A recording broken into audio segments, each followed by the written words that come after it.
Hey, this is Mark Vanek with Marin Bikes here with Yuri Oswald, Marin's new marketing manager and men's hair model. Here talking about the new CXR 29er bike, a new bike that we've just produced, a bike that Yuri's been riding and will be racing this coming year. Going through some of the tech features on this bike. Really excited. We have a new frame construction that we're doing for 2011.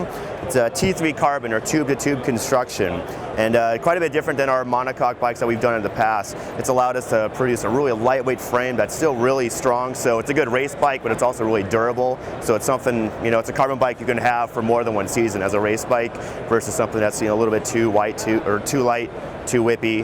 That's not going to hold up. It's going to soften up over time. So with the construction, the T3 construction, tube-to-tube construction, starts with individual tubes that we form over a solid mold and then cut or miter and then bond as you would like a steel or aluminum frame. So some really cool features with that. One, forming just a standard tube by itself or a single length of tube, it allows us to control the amount of resin that's basically mated with the carbon. So the end result is the compaction of the carbon is really efficient and really consistent throughout the tube versus like a monocoque construction where you're relying on bladder technology to compress that carbon and have a uniform structure.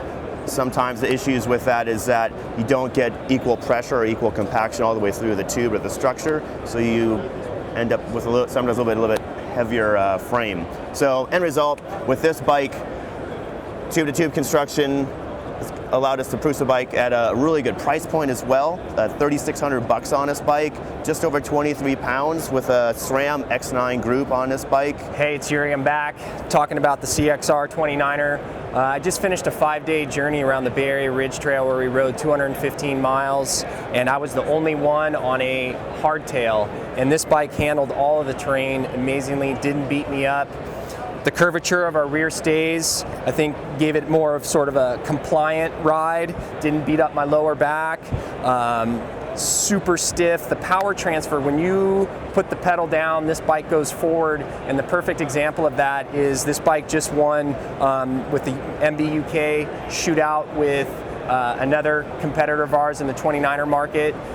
We came out on top, which is really exciting. This bike is extremely stable at high speeds and is just an amazing ride. Here with the new bike in the lineup, the Rift Zone. This is our 100mm travel, cross-country race and trail bike. Again, new platform for us. Rift Zone still features our quad-link suspension design, some major updates on this.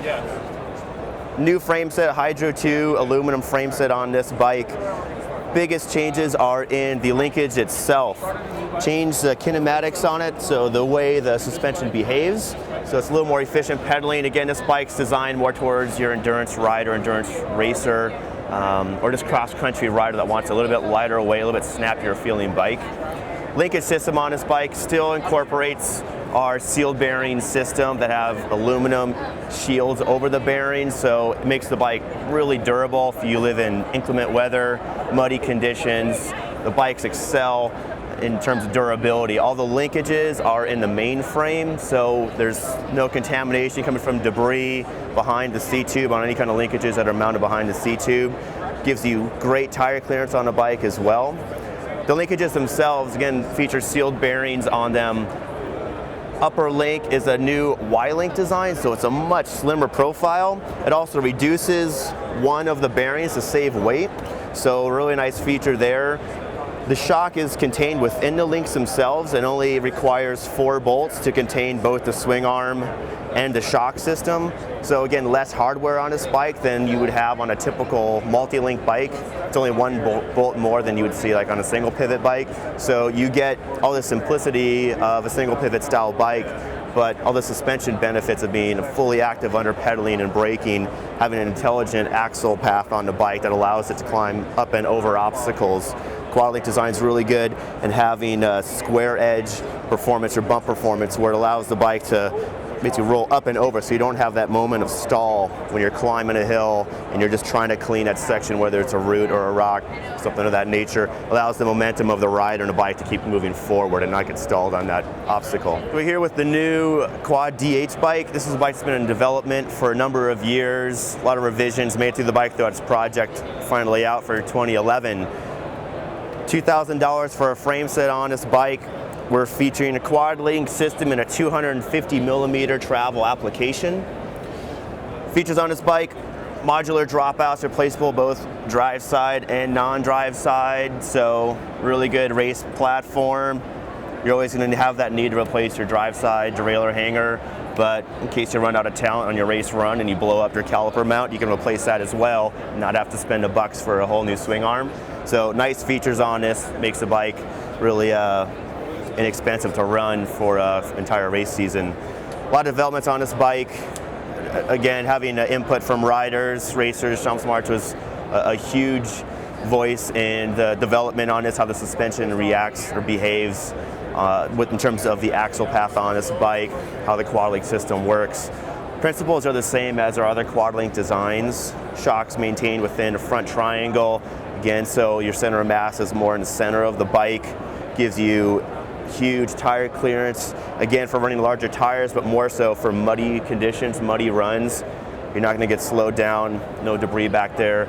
It also keeps all the linkages up and out of the way from being contaminated themselves. Well, the next bike is a bike we're most excited about for 2011. It's the new Mount Vision series. Bike has been updated to 140 millimeter travel chassis, so it's really now moved completely into a lightweight trail bike category. Really changed a lot of chassis features on a bike as well, so it makes it a little more rider friendly. So going through the frame set itself first, looking at the frame set, completely different than previous generations. We've gone to a new Hydro 2 tube set, so a new hydroformed frame set on this bike that's dropped weight. Another feature on this is the new Y-Link design, which has really slimmed the profile of the linkage and suspension system. We've reduced it 67%, so from a width of just over 100 millimeters wide to 33. So again, for riders that like to use a lot more body English in their riding style, using your legs pressing against the frame and corners, it really makes the bike just way slimmer while the rider is negotiating terrain. So it just makes the bike feel way more nimble for you. And I want to show you another bike that we're really excited about. It's our Nail Trail 29er. New for this year, we have a Hydrolite 2 frame set. We've taken about 150 to 220 grams off the total frame weight. Comes spec'd with Black Flag rims, Fox fork, Conti tires, Shimano drivetrain. It has the same geometry as our CXR 29er, provides a really stable ride at high speeds, great climbing bike, and it comes in just under $2,000 at $1,999.